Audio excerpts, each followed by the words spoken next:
CM Mohan Yadav का Britain दौरा मध्य प्रदेश के लिए बेहद फायदेमंद साबित हुआ। इस दौरे में सीएम मोहन को मध्य प्रदेश के लिए 60,000 करोड़ रुपए का निवेश प्रस्ताव मिला। ये निवेश चिकित्सा, माइनिंग, सर्विस सेक्टर और कृषि जैसे क्षेत्रों से जुड़ा हुआ है। तो वहीं सीएम मोहन ने बताया कि बदलते दौर में एमपी की संभावनाओं को देखकर निवेशकों में काफी रुचि जागी।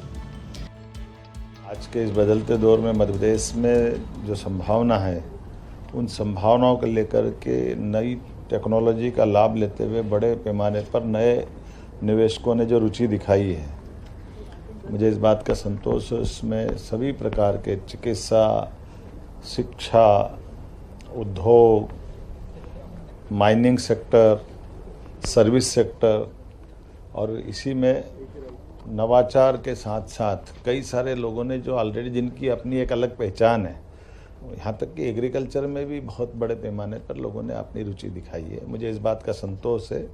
इन्हीं सब के कारण से लगभग 60,000 करोड़ से ज़्यादा के निवेश के प्रस्ताव हमको प्राप्त हुए हैं। लेकिन केवल निवेशक नहीं, हमने कहा ये नए प्रकार का दौर है। ऐसे में आज मैं वारिक में इस WMG विश्वविद्यालय के कैंपस में आया हूँ। इस कैंपस का उद्देश्य ही ये हमारे भट्टाचार्य जी द्वारा स्थापित कैंपस है, जिसमें 30,000 से ज़्यादा बच्चे पढ़ते हैं। इसकी मूल कल्पना भी इसी प्रकार की है कि हम यहाँ रिसर्च भी करें और रिसर्च से अपने नवाचार करते हुए न केवल उद्योग के लिए बल्कि उद्योग के बाद उसका तुरंत लाभ नीचे समाज में आए और उस समाज उस बात के आधार पर अपनी नई व्यवस्थाओं के आधार पर इस उपलब्धि को अब अंगीकार भी करें।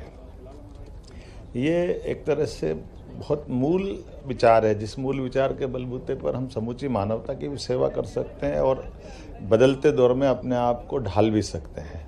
तो यहाँ मैंने भारतीय बच्चों से भी मुलाकात की, मध्य प्रदेश के बच्चों से भी मुलाकात की। पूरे देश से, दुनिया से बच्चे आ रहे हैं और इस मॉडल को भी हम लागू कर सकते हैं और यहाँ के विश्वविद्यालय से हमारे विश्वविद्यालय का MOU कराएं, हमारे इंडस्ट्री डिपार्टमेंट को भी इससे जोड़ें, अपने इंडस्ट्रियों के कैंपस में भी ऐसे रिसर्च सेंटर बने। ऐसे कई प्रकार के विचारों का एक तरह से ये एक अद्भुत गंगोत्री है, जहाँ से हम अपने क्षेत्र के लिए, अपने प्रदेश के लिए लाभ ले सकते हैं। आपको बता दें कि सीएम मोहन यादव का 3 दिनों का ब्रिटेन दौरा पूरा हो गया है। सीएम ने यहां बड़े बड़े उद्योगपतियों और निवेशकों से मुलाकात की, जिसका नतीजा ये रहा कि मध्य प्रदेश को 60,000 करोड़ का निवेश मिल गया। इंग्लैंड दौरे के अंतिम दिन सीएम लंदन की वॉरविक यूनिवर्सिटी पहुंचे और छात्रों से मुलाकात की, जिसमें मध्य प्रदेश के विद्यार्थी भी शामिल रहे। यूनिवर्सिटी के मॉडल को देखकर सीएम मोहन ने कहा कि ऐसा ही मॉडल मध्य प्रदेश में भी लाया जाएगा। फिलहाल मुख्यमंत्री अब 28 से 30 नवंबर तक जर्मनी की यात्रा पर रहेंगे। इस दौरान वो म्यूनिक और स्टुटगर्ट में कई कार्यक्रम में शामिल होंगे। वहां के उद्योगपतियों को मध्य प्रदेश में इन्वेस्ट की संभावनाएं बताएंगे। ब्यूरो रिपोर्ट, MP तक।